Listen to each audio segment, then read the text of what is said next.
Syiah menganggap diri dia betul. Pokoknya selain daripada Syiah itu sesat. Berarti kita ini sesat. Syiah menyesatkan kita. Kata Syiah, Sunni itu pendusta. Kata Sunni begitu juga. Syiah itu pendusta katanya. Tapi Bapak Ibu, Syiah pernah berjaya pada masanya oleh dinasti Safawiyah yang kelak menjadi dinasti yang berkhianat kepada Turki Utsmani. Muncul kelompok kedua, namanya Khawarij, yang membunuh siapapun yang tak sejalan dengan mereka. Dulu, benih-benih pemikiran Khawarij ini sampai ke Indonesia. Bapak Ibu mungkin pernah dengar yang sudah tua-tua. Ada namanya DII-TII, Ulah Islam Indonesia. Itu dulu yang masuk DII, keluar daripada TII, ditembak.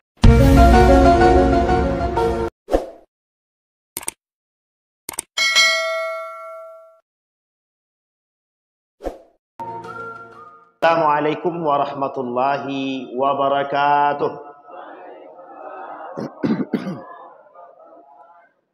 Alhamdulillahi rabbil alamin. Alhamdulillahilladzi arsala rasulahu bil huda wa dinil haq liyudhhirahu 'ala ad-dini kullih wa kafa billahi shahida.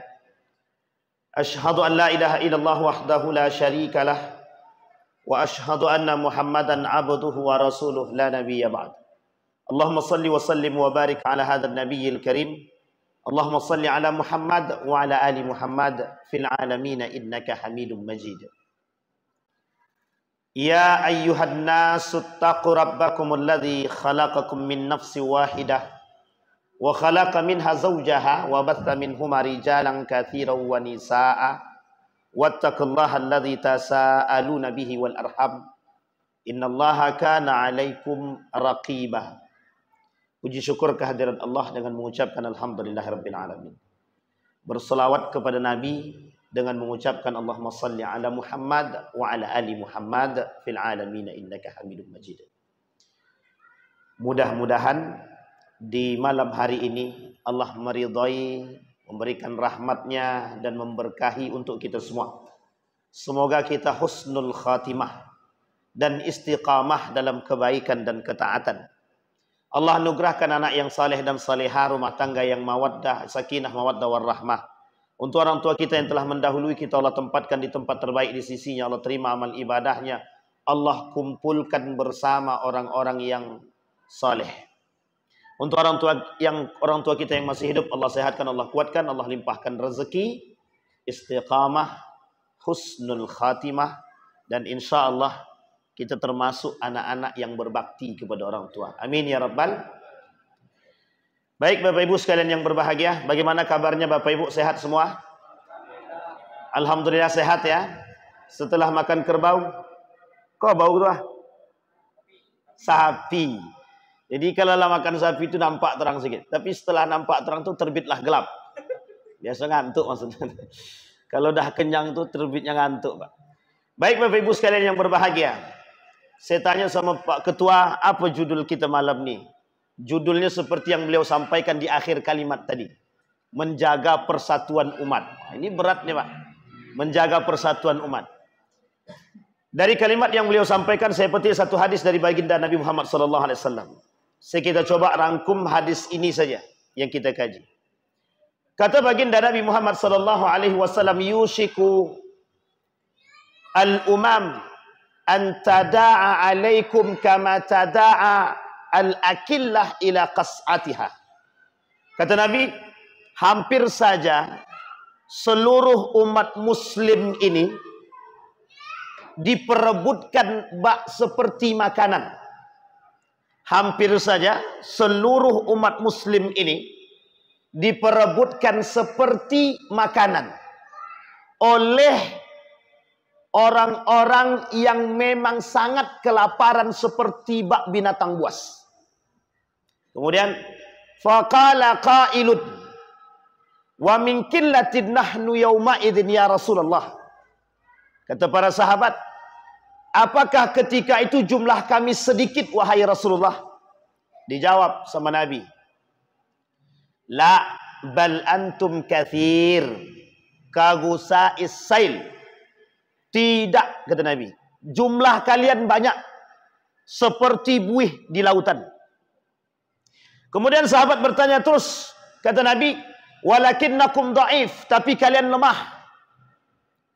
Pertanyaannya adalah, mengapa kita lemah? Mengapa umat muslim, kata Nabi, di akhir zaman itu lemah?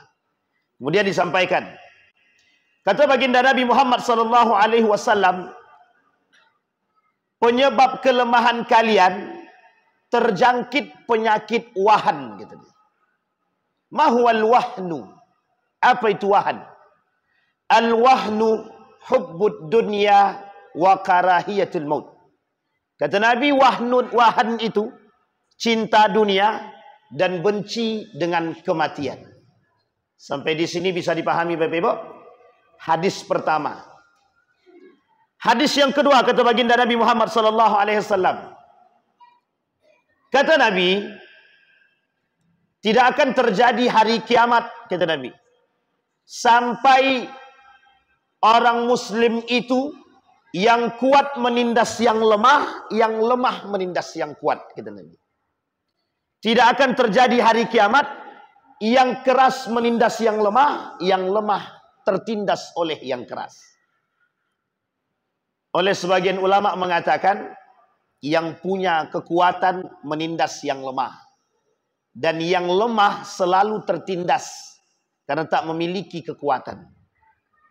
Bapak Ibu sekalian yang berbahagia, kita coba kuliti hadis ini terlebih dahulu. Hadis yang pertama, umat muslim di akhir zaman nampak di tengah kita hari ini. Jumlah umat muslim terbesar di dunia ada di negara Republik Indonesia. Jumlah terbesar. Jumlahnya banyak tak sedikit. Kalau digabungkan di dunia ini, itu Islam nomor 1. Islam tak nomor 2. Pertanyaannya banyak apa sedikit? Banyak. Tapi mengapa Nabi kata kita ini lemah? Kita ambil contoh. Saudi tunduk. Dubai tunduk. Kuwait tunduk. Kemudian Oman tunduk. Bahrain tunduk. Pertanyaannya, Indonesia tunduk apa naik? Itu Bapak Ibu yang jawab, ya saya nak jawab tuh. Ini bukan apa namanya itu, ujian, bukan. Tapi kenyataannya begitu memang. Kata Nabi, tidak akan terjadi hari kiamat sampai kalian akan melihat umat muslim itu tunduk di tangan ahlul kuffar. Tidak akan kalian temukan di akhir zaman umat muslim tegak berdiri kecuali mereka tunduk di hadapan ahlul kuffar. Mesir diiming-imingi investasi sehingga dia tak bisa berbuat apa-apa. Kecuali Yaman, kecuali Iran, kecuali Turki, terlepas daripada hubungan politik yang mereka miliki. Sekarang kita rujuk kepada negara-negara yang tadi lemah, yang tunduk tadi. Apa yang kurang dari mereka? Tak ada. Duit melimpah. Dubai dari minyak 40%, 60%-nya dari pariwisata. Saudi 60% daripada minyak, sisanya dari tempat-tempat yang tidak terduga. Dari haji, umroh banyak sekali. Pertanyaannya, mengapa umat muslim masih belum mampu kuat? Ketika Palestina dibombardir habis-habisan, siapa yang paling lantang berbicara? Yang paling lantang berbicara dan berani membombardir Israel, berdiri dengan gagahnya dia kata, Iran. Sebagian kalangan mengatakan itu Syiah, musuh kita juga. Tapi ketika dirujuk kepada kelompok Sunni, tak ada yang berani. Sekarang pertanyaannya, pilih Israel atau pilih Iran? Pilih Iran tuh. Jadi bingung kan, dilema semua dibuatnya. Kata Fahmi Salim, kedua-duanya musuh, kata dia. Tapi apa kata penasehat politik Erdogan? Dr. Gomez. Dr. Gomez. Kata Dr. Gomez, penasehat politik Erdogan. Kita harus dukung Iran, tapi kita wajib berhati-hati dari pengaruh paham Iran. Nah, coba bayangkan. Ini bukan sentimen, Pak. Jadi saya ingin kasih tahu Bapak. Kemarin saya bilang, hati-hati dengan Syiah, banyak yang mencaci maki saya. Bapak boleh tengok di YouTube itu. Banyak sekali yang mencaci maki. Hampir 6.000 komentarnya negatif semua. Sewaktu saya bela Iran, kena caci maki juga. 6.000 juga yang mencaci maki itu, Pak. Rata-rata komentarnya negatif semua. Pertanyaan yang betul yang mana itu? Bela salah, tak dibela salah. Sampai di sini paham ya Bapak Ibu. Artinya Bapak Ibu, dari poin sini kita nampak umat muslim itu mudah sangat dipecah belah karena urusan sepele saja. Tapi itu tak sepele Ustaz, urusan akidah.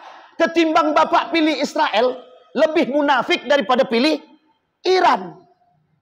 Bapak pilih Iran belum tentu munafik. Bapak pilih Israel jelas munafiknya.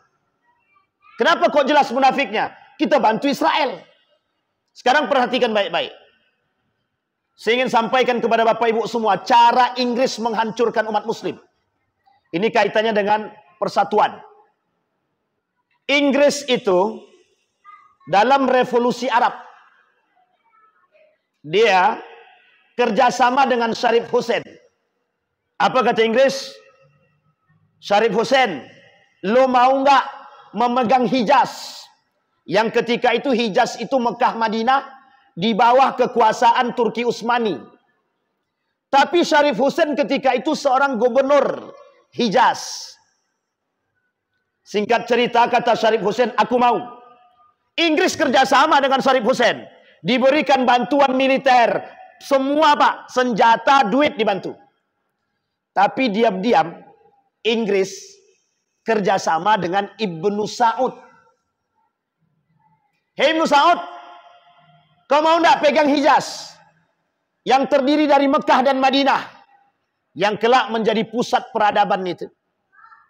Kata Ibnu Saud, mau. Ambil daripada Sharif Hussein. Berkelahi Pak, gara-gara kekuasaan antara Ibnu Saud dengan Sharif Hussein. Sharif Hussein gubernur Hijaz, Ibnu Saud seorang pedagang Nejat. Muslim kedua-duanya. Hanya gara-gara Inggris berkelahi dia, Pak.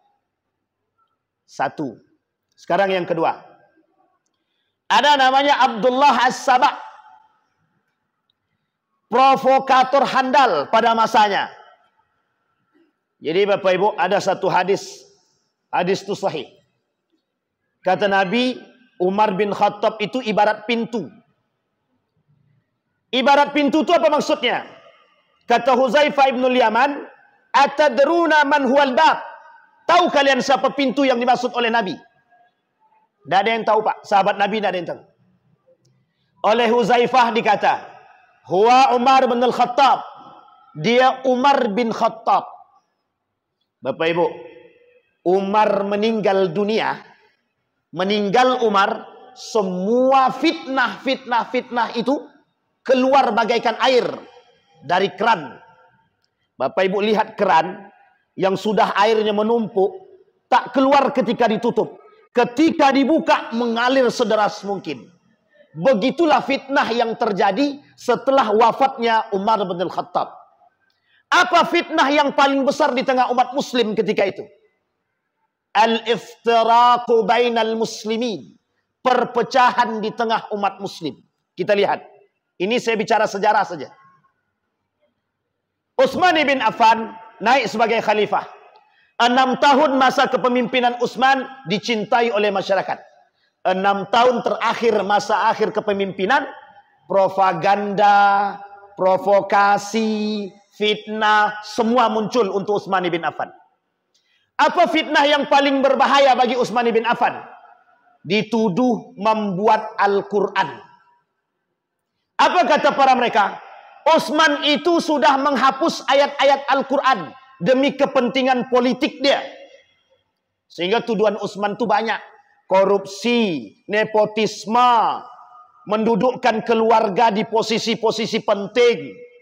Coba bayangkan. Sehingga apa yang terjadi?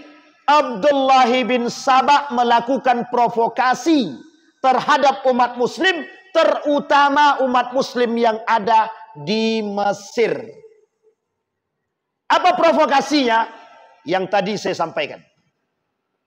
Ini nanti Bapak Ibu tarik saja benang merahnya ke keadaan kita hari ini. Singkat cerita Bapak Ibu sekalian yang berbahagia, Utsman bin Affan di demo. Beliau sedang baca Quran dalam rumah dia di Madinah. Sedang baca Quran, selesai beliau baca Quran, Al-Quran masih di dada. Masuk 6 orang yang membunuh Utsman ibn Affan. Satu persatu dia masuk. Masuk yang pertama dicekik lehernya, Pak. Pingsan Utsman ibn Affan. Dikira mati, keluar dia. Masuk yang kedua, ditikamnya Utsman ibn Affan 6 kali tikaman dengan menyebut, "Ya Allah, aku serahkan tubuh Utsman kepadamu." Sampai di sini bisa dipahami? Bisa Bapak Ibu lihat kalimat pentingnya? Ya Allah, aku serahkan tubuhnya Utsman kepada engkau. Masuk ajudan Utsman, masuk orang ketiga. Ajudan Utsman membunuh orang yang kedua. Orang yang ketiga membunuh ajudan Utsman. Datang istri Utsman bin Affan, mengambil badan daripada sang suami, dipatahkan oleh orang ketiga tangan istri Utsman bin Affan. Masuk orang keempat, kelima, dan keenam. Mereka bertakbir kepada Allah. Allahu Akbar. Untuk membunuh Utsman. Pertanyaannya, Muslimkah yang bunuh? Muslim. Dengan ucapan apa mereka bunuh? Allahu Akbar.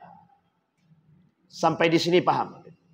Disinilah letaknya provokasi pertama di muka bumi dalam Islam. Perpecahan umat muslim mulai dari saat itu sampai hari ini. Dan sampai hari kiamat. Sampai datangnya Imam Mahdi wa nuzulu Isa alaihissalam. Kalau tak datang dua ini, tapi mesti datang. Karena itu hadisnya sahih. Dan perkataan baginda Nabi Muhammad SAW. Wa ma yantiqu anil hawa illa wahyun yuha. Nabi tak mungkin bohong. Maksum. Semua yang disampaikan Nabi wahyu. Maka kelak umat muslim ini bersatu dalam satu bendera.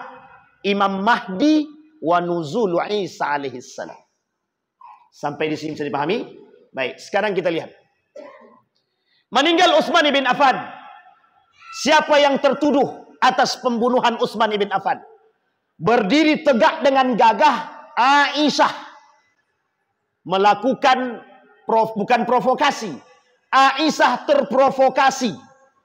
Dia kata bahwa yang membunuh Utsman ibn Affan adalah orang suruhan Ali bin Abi Thalib. Karena orang yang di Mesir itu mengaku pengikut Ali. Sampai di sini paham ya Bapak Ibu ya? Singkat cerita, singkat terus nih. Terjadi perang antara Ali bin Abi Thalib dengan Aisyah. Nama perangnya perang Jamal. Tidak terjadi pertumpahan darah. Tapi kata Nabi, Ali engkau akan menang atas diri dia. Sehingga betul, Ali menang atas Aisyah. Dan Aisyah diberikan tempat, wewenang untuk tinggal tetap di Madinah. Ali bin Abi Thalib memindahkan kerajaan atau khalifah ke Kufah, Babilonia, Irak sekarang. Sampai di sini bisa dipahami Bu ya? Kufah, Irak sekarang. Kemudian Muawiyah ibn Abi Sufyan yang ditetapkan atau yang ditempatkan di Damaskus, Syam sekarang, ditempatkan di Damaskus sebagai gubernur di sana, meminta dan memaksa Ali bin Abi Thalib, aku tidak akan berbaiat kepada Ali sampai Ali mengeksekusi mati pembunuh Utsman ibn Affan. Ali tak tahu sama sekali.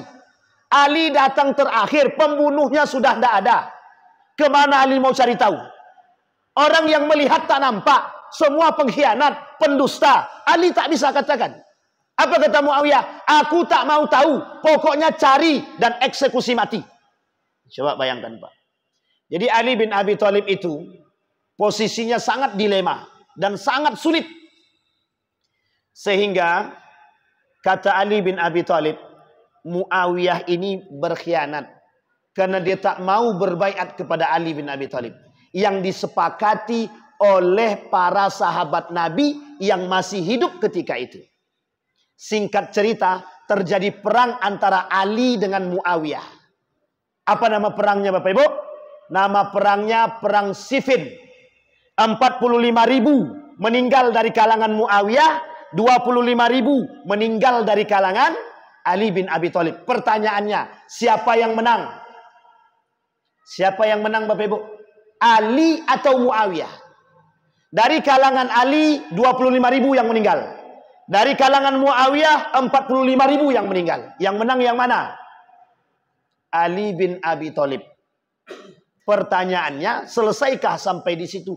Tidak.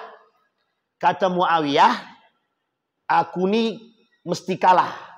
Oleh Muawiyah diambil tombak, diambil Al-Quran, diikatlah Al-Quran di situ, diangkat sebagai bentuk arbitrase at-tahkim, perdamaian.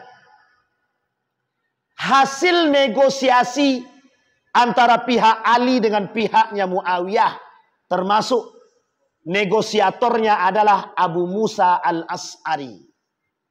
Bapak Ibu, 45.000 tambah 25.000, berapa jumlahnya? 70.000. Pertanyaannya, mati sia-sia atau mati betulan? Mati betulan, Pak. Tapi sia-sia matinya, Pak. Kenapa kok sia-sia? Mereka berkelahi sesama muslim, Pak. Sesama muslim. Hanya karena provokasi Abdullah bin Sabah. Coba bayangkan. Sekarang umat muslim dibuat begitu. Diprovokasi agar kita berkelahi. Pada masanya, Pak, kita merasakan betul. Umat muslim ini diadu domba betul. Antara satu dengan yang lain. Muhammadiyah, NU, Persis, dan lain sebagainya. Berkelahi kita di situ. Pokoknya aku tak akan masuk masjid itu. Itu masjid Muhammadiyah. Tak sejalan dengan akidah aku. Pokoknya aku tak mau masuk masjid itu. Masjid itu NU. Selalu pakai kunut. Bid'ah. Habis. Berkelahi. Cuma gara-gara kunut kita berkelahi. Rupanya dua-duanya tak salat subuh. Apa lebih tak parah itu lagi? Aku tak akan datang. Dia ada kendurian. Aku tak akan datang. Dua-duanya tak makan. Tanggung lapar sekali. Sampai di sini paham, Pak? Hanya karena persoalan furu'iyah.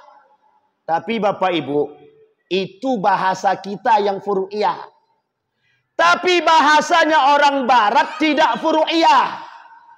Itu kerjaan orang barat, Pak. Untuk menghancurkan kita, biar kita lemah. Biar kita berpecah belah. Dulu. Nanti kita lihat. Siapa antek-anteknya orang-orang orientalis itu di tengah kita. Nanti dapat tuh, Pak. Nampak sekali. Singkat cerita, Bapak Ibu. Berkelahi Ali dengan Muawiyah. Menang Ali. Terjadi perdamaian. Tapi kekhalifahan belum diberikan kepada Muawiyah. Balik Ali ke Kufah. Muawiyah pun balik ke Syam, Damaskus. Di tengah perjalanan, ini cikal bakal keluarnya aliran sesat. Yang disebut dengan Syiah dan Khawarij. Syiah menganggap diri dia betul. Pokoknya selain daripada Syiah, itu sesat. Berarti kita ini sesat. Ini tak ada kaitannya perang Iran dengan Israel ya. Ini kelompok yang muncul. Syiah menyesatkan kita. Kata Syiah, Sunni itu pendusta. Kata Sunni begitu juga.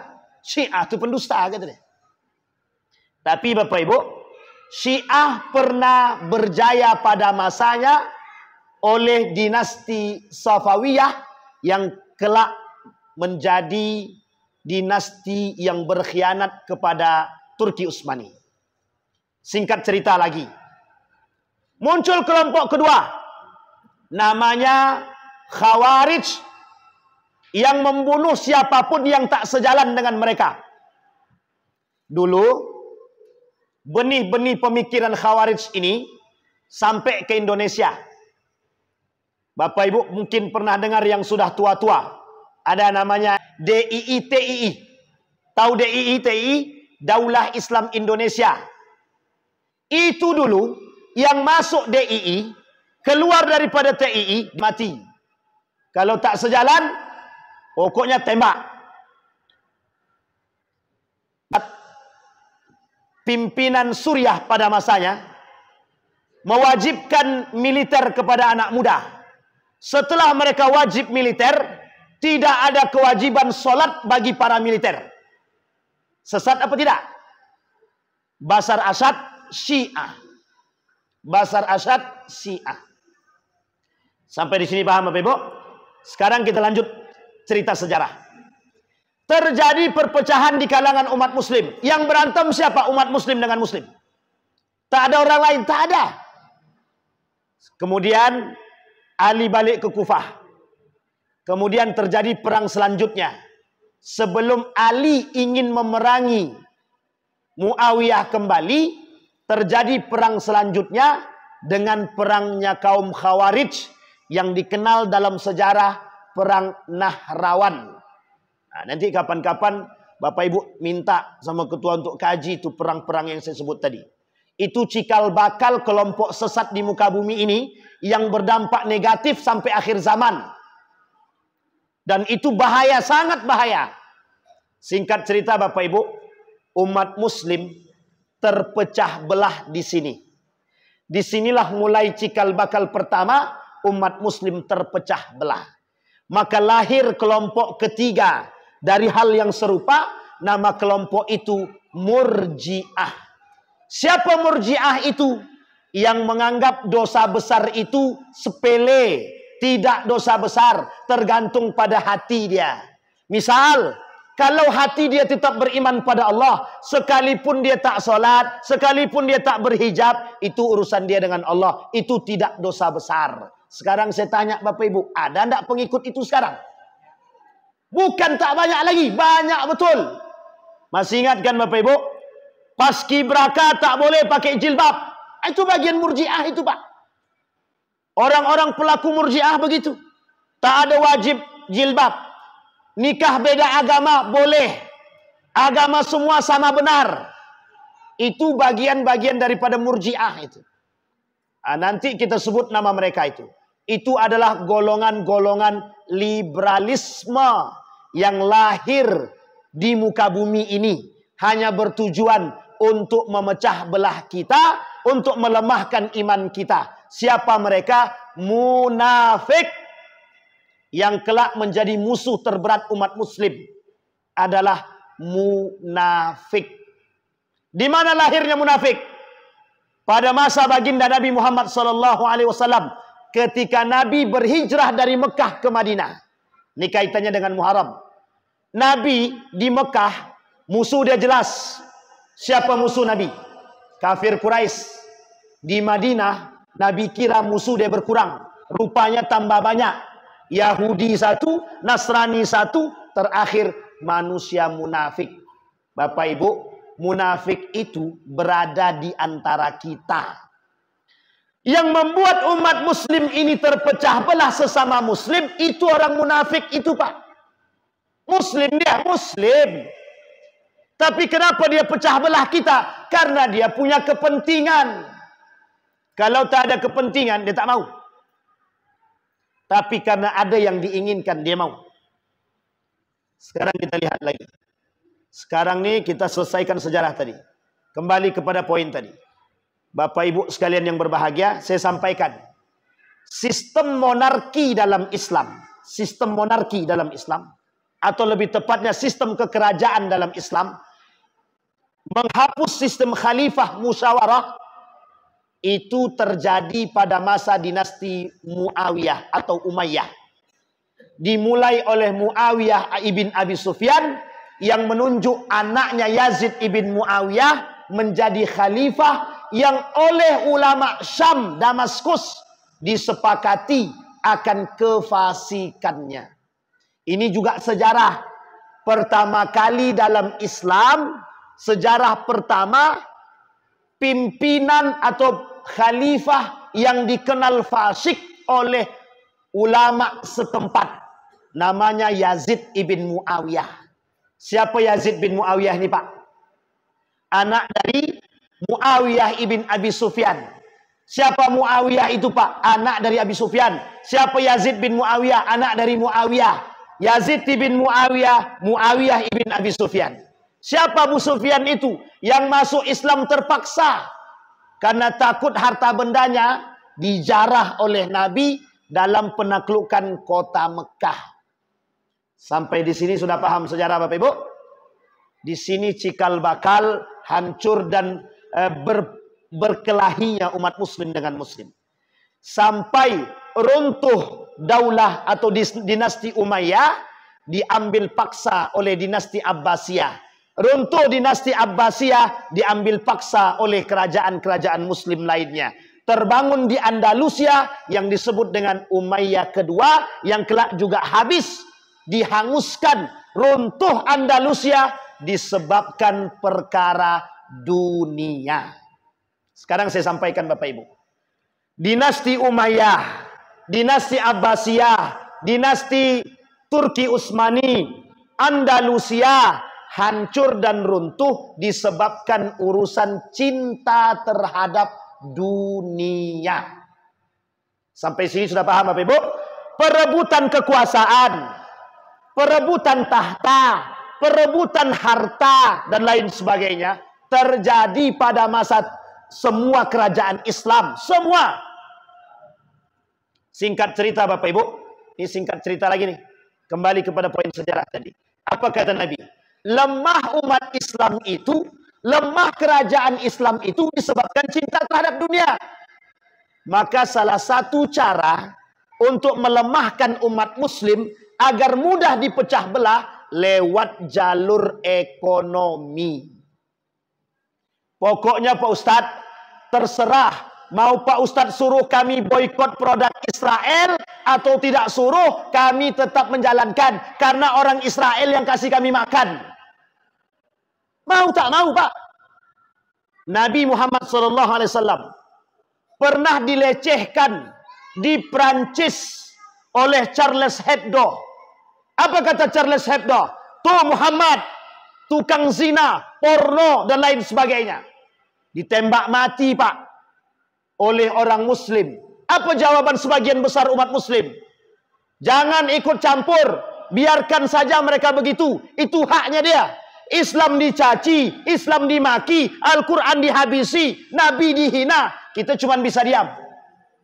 Kenapa kita bisa diam? Karena ada yang mendukung mereka. Siapa yang mendukung mereka? Umat muslim. Siapa mereka? Yang dibiayai, yang dibayar.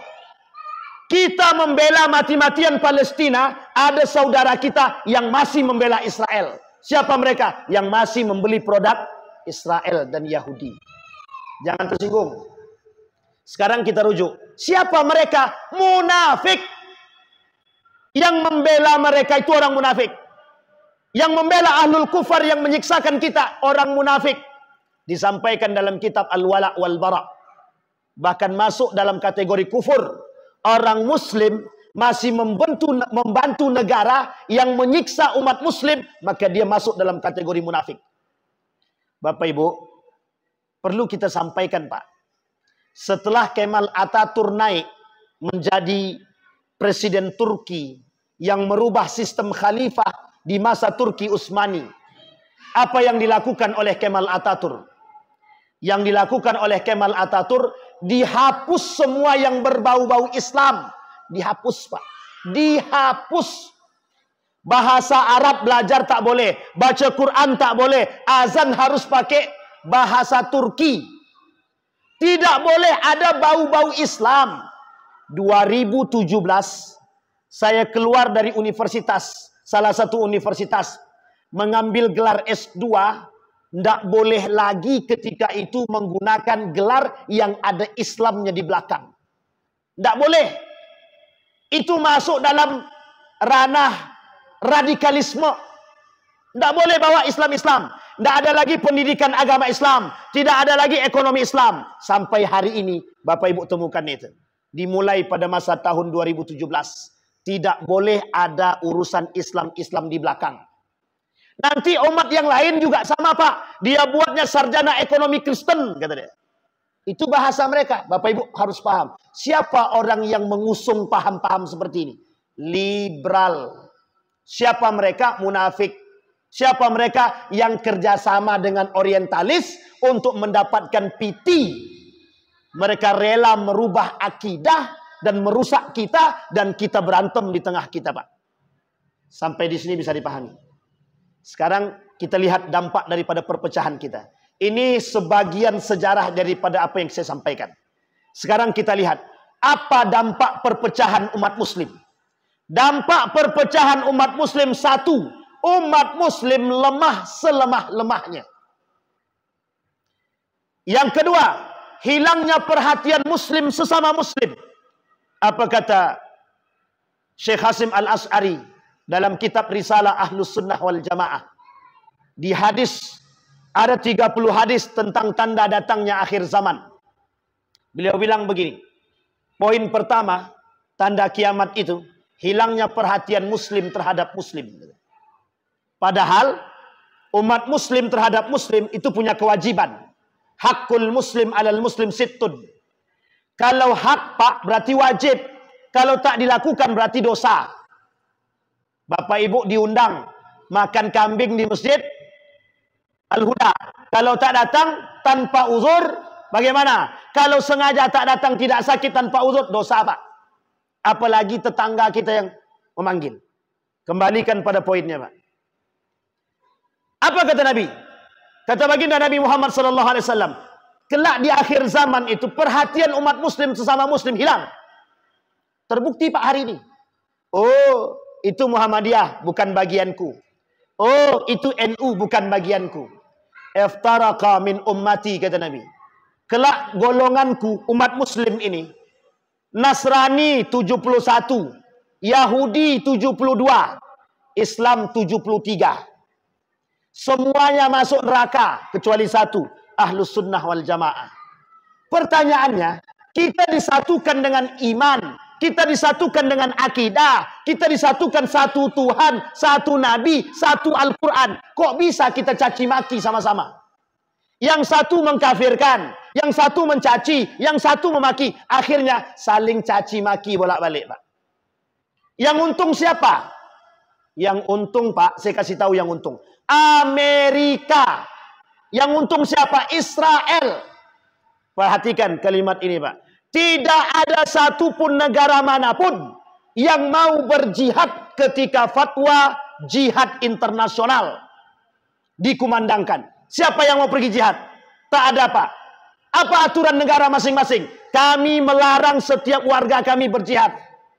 Dua negara pertama kali yang menolak jihad, fatwa jihad tersebut, Saudi, Mesir. Pertanyaannya, sedang mau disatukan, tiba-tiba datang yang melemahkan. Uniknya yang melemahkan orang muslim itu sendiri. Coba bayangkan. Parade ingin menembus blok perbatasan Mesir dengan Israel. Ingin membantu Gaza. Berbondong-bondong umat muslim dari Mesir, Pak. Oleh pemerintah Mesir, yang datang, yang nampak kalau tujuannya untuk itu, deportasi. Termasuk salah satunya, banyak artis-artis Indonesia yang ikut parade tersebut dan ada juga yang dideportasi. Pertanyaannya simpel, Pak. Siapa mereka? Muslim.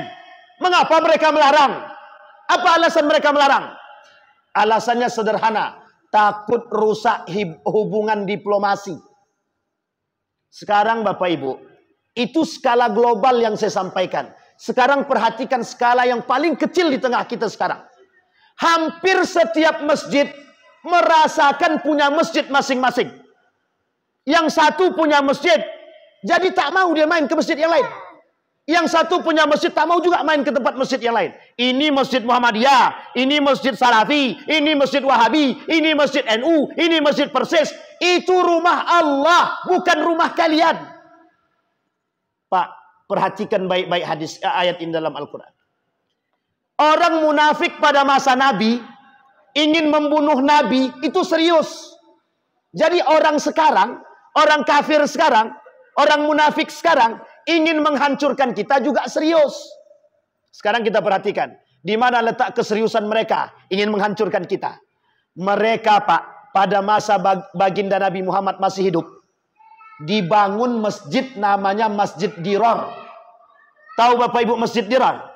Diabadikan oleh Allah dalam Al-Quran. Nabi pergi perang Tabuk. Dalam perang Tabuk itu, ketika balik dari perang Tabuk, apa kata Allah sama Nabi? Nanti balik, hancurkan masjid itu. Ada masjid namanya Masjid Dirar. Tahu Bapak Ibu yang bangun siapa? Kaum munafik yang masuk Islam. Abu Ubaid bin Salul. Gembongnya munafik ketika itu. Masuk Islam, tujuannya ingin menghancurkan Nabi. Dibangunlah Masjid Dirar. Diminta Nabi untuk meresmikan masjid tersebut. Kalau nanti Nabi masuk masjid ini, kita bunuh. Cuma dia lupa. Nabi ini Nabi. Ada Allah. Pulang Nabi dari perang Tabuk. Kemudian kata Nabi, hancurkan masjid itu. Dihancurkan, Pak. 500 meter dari Masjid Kuba. Di depan Masjid Kuba, 500 meter di depannya itu. Ada masjid dinamakan Masjid Dirar. Sudah dihancurkan. Tujuan masjid itu dibangun hanya untuk memecah belah umat muslim dan membunuh baginda Nabi Muhammad SAW. Pertanyaan saya, ada enggak sekarang begitu? Ada enggak sekarang begitu? Yang membangun masjid untuk memecah belah umat? Kalau ada, beda tipis dengan Masjid Dirar. Sampai di sini paham Bapak Ibu? Harus kita pahami. Jadi Bapak Ibu sekalian yang berbahagia, betapa beratnya kita ketika ingin mengangkat persatuan, ternyata yang merusak bukan dari jauh, belakang kita sendiri, Pak. Siapa mereka? Munafik. Maka Bapak Ibu sekalian yang berbahagia, inti poin sebelum kita tutup. Inti poin sebelum kita tutup. Allah bilang dalam Al-Quran, wa'tasimu bihablillah. Ingat kalimat ini, Pak. Wa'tasimu bihablillah. Kita diperintahkan menyambung silaturahim itu karena Allah. Kita diperintahkan bersatu itu karena Allah. Kita diperintahkan menegur saudara kita karena Allah. Perhatikan kalimat ini kata Nabi. Kelak di akhir zaman, la taqumus sa'ah hatta yusallimu ala man arafa wa la yusallim ala man araf. Man la ya'rif. Kelak akan terjadi di akhir zaman kata Nabi, orang hanya memberikan salam kepada yang dia kenal dan yang tidak dia kenal dia tak mau salam. Oleh para ulama diterjemahkan. Apa maksudnya? Kata para ulama, kelak banyak orang-orang yang hanya menegur golongan dia tak mau tegur golongan yang lain. Dan itu disampaikan, Pak. Itu kita alami hari ini.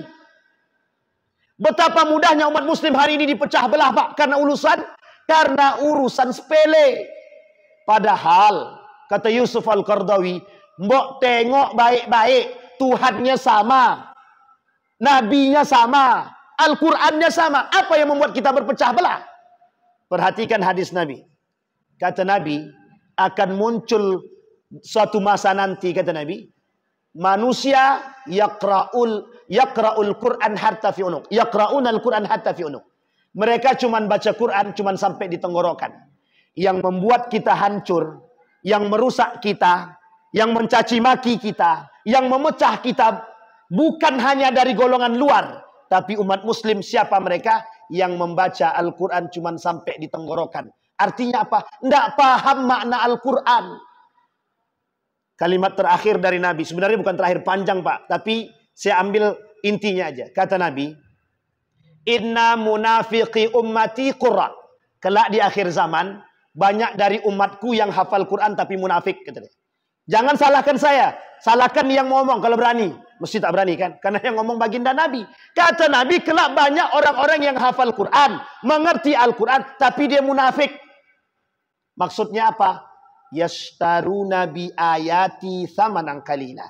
Banyak orang-orang dengan agama yang dia miliki kelak, mereka menjual agama demi kepentingan pribadi mereka sendiri.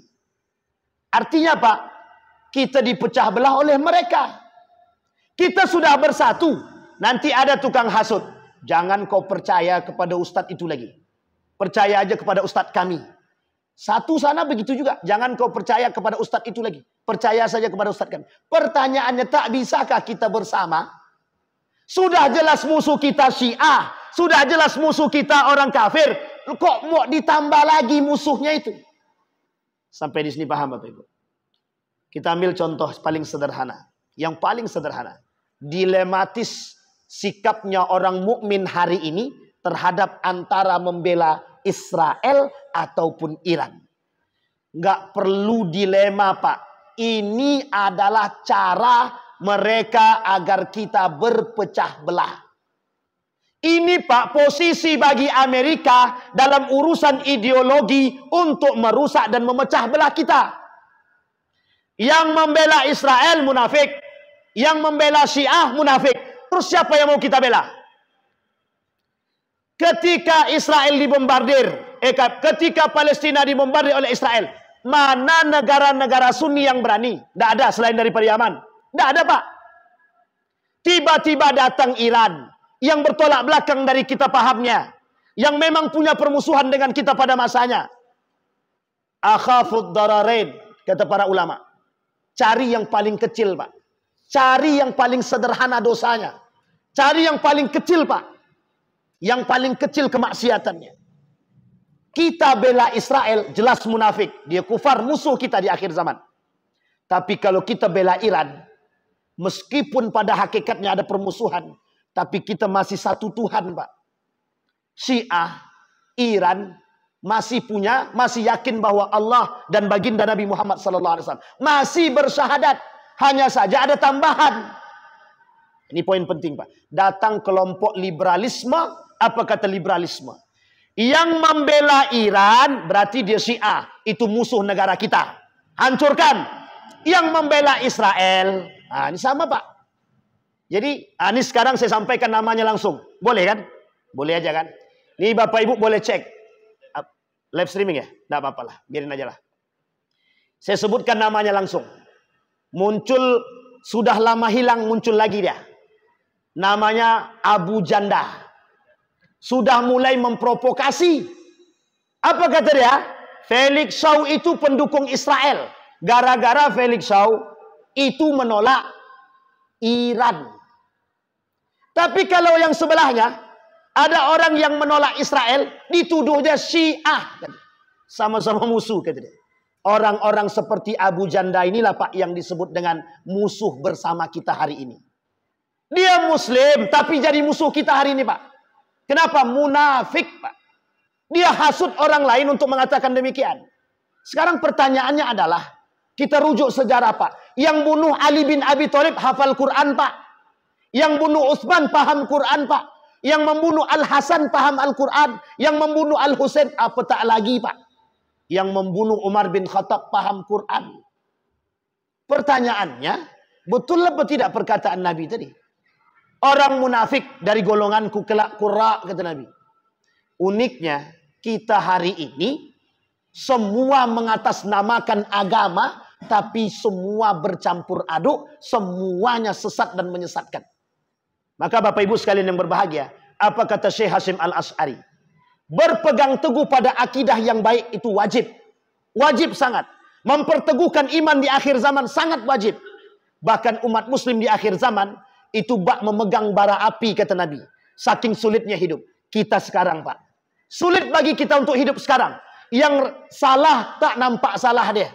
Yang betul tak nampak salah betul dia. Tak nampak betulnya. Salah dibenarkan, yang benar disalahkan. Pengkhianat dianggap jujur, yang jujur dianggap pengkhianat. Kita tak jelas sekarang. Maka poin pentingnya adalah di mana letak umat mukmin hari ini. Saya tak berbicara muslim Pak, tapi saya berbicara mukmin.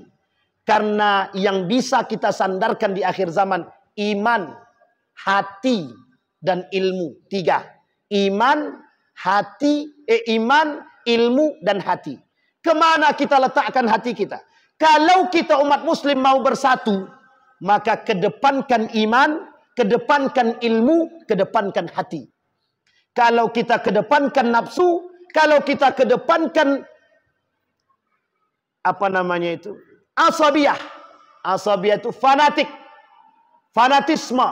Maka sampai kapanpun kita tak akan bersatu. Maka yang terakhir sebelum saya tutup. Kita dipecah belah melalui satu suara. Fanatisme golongan. Bapak Ibu, radikal terhadap agama wajib. Tapi radikalisme terhadap agama salah. Apa maksudnya radikalisme itu? Ini berlebih Pak, ekstremis. Tapi kalau kita radikal, mendalami ilmu agama, hukum dia wajib. Sekarang, apa penting daripada fikih Pak? Fikih itu menyatukan semua umat. Ada yang mazhab Hambali, ada yang mazhab Hanafi, ada yang mazhab Syafi'i, ada yang mazhab Imam Abu Hanifah atau Imam Malik. Bersatu Pak. Cuman karena perbedaan mereka berbeda, tapi hati mereka tetap bersatu. Sama Pak, itu yang ingin kita angkat hari ini. Fikih kenegaraan yang kita angkat. Bersatu dalam hati, berbeda mazhab biasa. Maka kata ketua tadi, ini masjid kita bersama. Betul Pak, masjid kita bersama. Rumahnya Allah, Baitullah. Tapi kalau kita sudah mengatakan itu rumahku, itu masjidku, itu masjid Sianu, sampai kiamat kita tak akan bersatu. Sampai kiamat. Sampai di sini bisa dipahami Bapak Ibu. Jadi kunci persatuan kita hari ini, memandang dengan mata, memandang dengan iman, dengan ilmu dan hati. Buka baik-baik. Sadarkan diri kita sekarang. Karena kita hari ini sedang diporak-porandakan. Maka Bapak Ibu sekalian yang berbahagia, kalau bukan kita, pertanyaannya, kalau bukan kita, siapa lagi? Maka di mana dasar pertama yang harus kita bangun? Dari masjid. Masjid ini sentral peradaban Islam. Masjid ini sentral persatuan Muslim. Jadi jangan lagi dimau di kotak-kotak oleh siapapun. Kalau ada orang yang datang mengkotak-kotakkan kita, mohon maaf, mohon maaf, mohon maaf. Usir. Usir dia Pak. Kalau ada orang yang datang mau mengkotak-kotakkan kita. Kata Nabi, nampak kalian orang Khawarij, bunuh. Cuman kita tak boleh di Indonesia Pak. Ada undang-undangnya Pak. Sampai di sini bisa dipahami Pak. Jadi sebegitulah kerumitnya masalah kita hari ini. Dan mereka senang kita dipecah belah. Dan Alhamdulillah melalui tahun baru ini Bapak Ibu sekalian yang berbahagia. Kita lihat ada banyak para ulama sekarang mengajak pada satu sisi. Apa kata para ulama? Yuk kita bersatu. Yuk kita lihat saudara kita. Israel membunuh Palestina. Dengan Palestina kita bersatu. Karena mohon maaf Bapak Ibu. Kelak akhir zaman, akhir hijrah kita umat muslim mukmin ini ada di Palestina. Jadikan Palestina ini poros persatuan kita. Kesampingkan ideologi tapi tetap berhati-hati. Tumbuhkan persatuan untuk melihat, jauhkan perbedaan tanpa ada persaingan. Mudah-mudahan dengan apa yang saya sampaikan ini membuka mata kita bahwa kita sedang diobrak-abrik. Mudah-mudahan hati kita, iman kita, ilmu kita berkata dengan baik untuk tetap menjunjung tinggi persatuan dan perdamaian. Al-ittihadu asasun najah. Kita bersatu, itulah sarang kesuksesan Pak. Insya Allah mudah-mudahan dari Masjid Al-Huda ini kita bangun persatuan kita, kita hilangkan suuzon kita, kita hilangkan fanatisme kita. Mudah-mudahan setiap kelompok yang sholat di sini merasa nyaman. Amin ya rabbal. A'udzubillahi minasyaitonirrajim. Bismillahirrahmanirrahim. Alhamdulillahirabbil alamin. Hamdas syakirin hamdan naimin. Hamdan yuafi ni'amahu wa yukafi'u mazidah. Ya Rabbana lakal hamdu kama yanbaghi li jalali wajhikal karim wa azim sultanik. Allahumma faqihna fid din wa 'allimna ta'wil. Allahumma ansur man nasara ad-din wa akhdhul man khadhal muslimin. Allahumma arinal haqqa haqqa warzuqna ittiba'ah wa arinal batila batila warzuqna ijtinabah. Allahumma ansur man nasara ad-din wa akhdhul man khadhal muslimin. Allahumma ansur ikhwanana al-mujahidin fi Palestin wa fi Gaza wa fi kulli makan. Allahumma dammiril yahud. Allahumma ahlikil kafarata wal mubtadi'ata wal musyrikin. A'da'aka a'da'ad din.